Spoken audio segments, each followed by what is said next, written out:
ആകാശത്ത് നിന്ന് അഗ്നിവർഷമുണ്ടാകുമ്പോൾ പതറാതെ നിൽക്കുന്ന ഒരു ജനതയുടെയും തകർക്കാൻ കഴിയാത്ത അവരുടെ നിശ്ചയദാർഢ്യത്തിൻ്റെയും കഥയാണ് ഇന്ന് ഇറാൻ ലോകത്തോട് പറയുന്നത്. അമേരിക്കയുടെയും ഇസ്രായേലിൻ്റെയും സംയുക്ത സൈനിക നീക്കം 12ാം ദിവസത്തിലേക്ക് കടക്കുമ്പോൾ ആഗോള ശക്തികളുടെ അത്യാധുനിക ആയുധങ്ങൾക്കും ഇറാൻ്റെ പോരാട്ടവീര്യത്തെ തെല്ലും തകർക്കാനായിട്ടില്ല. കിഴക്കൻ ടെഹ്റാനിലെ സെപ്പഹർ എന്ന താമസക്കാരൻ തൻ്റെ അപ്പാർട്ട്മെൻറ്റിൻ്റെ മുൻവാതിൽ തുറന്നു തന്നെ ഇട്ടിരിക്കുകയാണ്. ജനൽ ചില്ലുകളെ വിറപ്പിക്കുന്ന സ്ഫോടന ശബ്ദം കേൾക്കുമ്പോൾ കുടുംബവുമായി ഭൂഗർഭ പാർക്കിങ്ങിലേക്ക് ഓടി രക്ഷപ്പെടാൻ വേണ്ടിയുള്ള മുൻകരുതലാണിത്. എണ്ണ ശുദ്ധീകരണശാലകൾ കത്തിയമരുന്ന പുക 10 മില്യൺ ജനങ്ങൾ വസിക്കുന്ന നഗരത്തെ മൂടിയിരിക്കുന്നു. എങ്കിലും സെപ്പഹർ പറയുന്നു, യുദ്ധം ആഴ്ചകളോളം നീണ്ടേക്കാം, പക്ഷേ ജീവിതം മുന്നോട്ട് പോവുക തന്നെ ചെയ്യും. ഭയത്തേക്കാൾ വലിയ അതിജീവനത്തിൻ്റെ ശബ്ദമാണിത്. ഫെബ്രുവരി 28 ആയത്തുള്ള അലി ഖാംനെയെ വധിച്ചതിലൂടെ ഇറാൻ്റെ ഭരണം തകരുമെന്നായിരുന്നു അമേരിക്കയുടെയും ഇസ്രായേലിൻ്റെയും ദിവാസ്വപ്നം. എന്നാൽ മൊസൈക്ക് ഡിഫൻസ് എന്ന അത്യാധുനിക പ്രതിരോധ തന്ത്രത്തിലൂടെ ഇറാൻ ഈ നീക്കത്തെ അതിജീവിച്ചു. പരമോന്നത നേതാവ് കൊല്ലപ്പെട്ടാൽ ഭരണം സ്തംഭിക്കാത്ത രീതിയിലുള്ള അധികാര കൈമാറ്റ പദ്ധതി ഇറാൻ നേരത്തെ തന്നെ തയ്യാറാക്കിയിരുന്നു. ഇതനുസരിച്ച് മുജ്തബ ഖമൈനിക്ക് പുതിയ പരമോന്നത നേതാവായി അധികാരമേൽപ്പിക്കുകയും സൈന്യം അദ്ദേഹത്തിന് വിശ്വസ്തത പ്രഖ്യാപിക്കുകയും ചെയ്തു.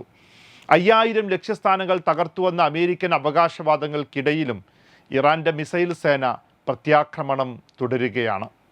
ഇറാൻ്റെ നിരുപാധികമായ കീഴടങ്ങൽ ആവശ്യപ്പെടുക, ജനകീയ പ്രക്ഷോഭത്തിന് ആഹ്വാനം ചെയ്യുക, തങ്ങളുടെ പക്ഷത്തേക്ക് ചായുന്ന സൈനിക കമാൻഡർമാർക്ക് പൊതുമാപ്പ് നൽകുക തുടങ്ങിയ തന്ത്രങ്ങൾ US president Donald Trump പുറത്തെടുക്കുന്നുണ്ട്.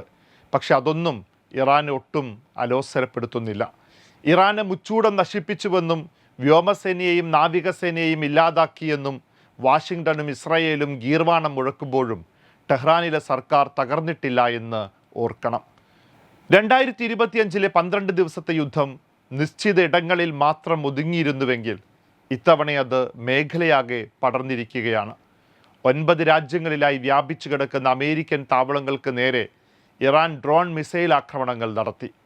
Hormuz കടലിടുക്കിലെ ഗതാഗതം തടസ്സപ്പെട്ടതോടെ ആഗോള എണ്ണവില കുതിച്ചുയരുകയാണ്.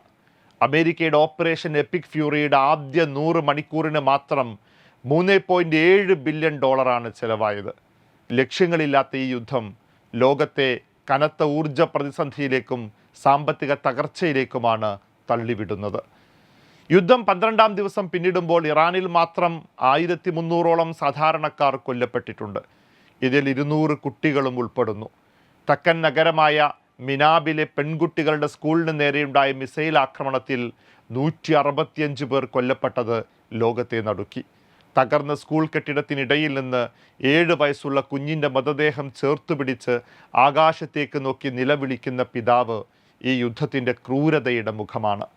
സൈനിക സിദ്ധാന്തങ്ങളും തന്ത്രപരമായ ബ്ലൂ പ്രിൻറ്റുകളും ഇവർക്ക് ആശ്വാസം നൽകുന്നില്ല. ദീർഘകാല നഷ്ടങ്ങളും കഷ്ടപ്പാടുകളും മാത്രമാണ് അവർക്ക് എന്നും യുദ്ധം സമ്മാനിക്കുന്നത്.